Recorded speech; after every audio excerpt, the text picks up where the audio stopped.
મિત્રો આજનો દિવસ તો એવો રહ્યો કે તમને એમ થશે રોજ આવો દિવસ હોવો જોઈએ।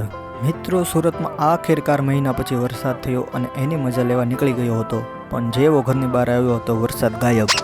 અને મિત્રો ગુસ્સાથી મારો દિમાગ આઉટ ઓફ કંટ્રોલ થતો જ હતો કે ઇન્દ્રદેવે કૃપા કરી, અને ઇન્દ્રદેવની એવી કૃપા થઈ કે મારો ગુસ્સો અને 4 મહિનાની ગરમી બધી જ નીકળી ગઈ।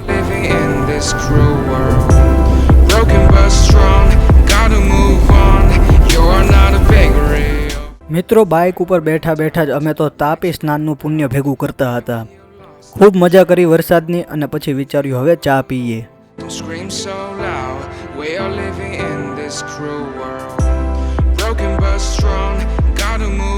વરસાદમાં ગરમા ગરમ ચા પીધી અને થોડો નાસ્તો કર્યો, અને પછી વિચાર્યું હવે જઈએ ડુમસ, એટલે નીકળી પડ્યા। ડુમસ પહોંચ્યા, ત્યાં જઈને જોયું ઘણા જ લોકો વરસાદની મોજ લેવા આવ્યા હતા। ખૂબ જ ભીડ હતી, અમે પણ મજા લીધી। ખાસ વાત તો એ કે ડુમસમાં પાણી હતું, બાકી પાણી ગોતવા ડુમસમાં નવસારી જવું પડે। વધારે ટાઈમપાસ કર્યા વગર આપણી સ્પેશિયલ જગ્યાએ પહોંચી ગયા। ત્યાં તો મિત્રો દરિયાનો ઠંડો પવન અને વરસાદ પછીની ફ્રેશ હવા હતી। નેક્સ્ટ લેવલ ફિલિંગ હતી મિત્રો, કેમ કે આ એક પ્રકારની મેડિસિન છે।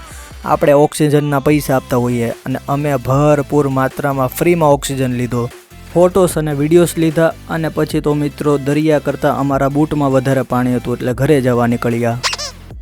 મિત્રો આજે ફરી સમજાયું કે ખુશી માટે હંમેશા મોટી વસ્તુની જરૂર નથી, સારા લોકો, સારો સમય અને સારી વાતો, બસ આટલું પૂરતું છે।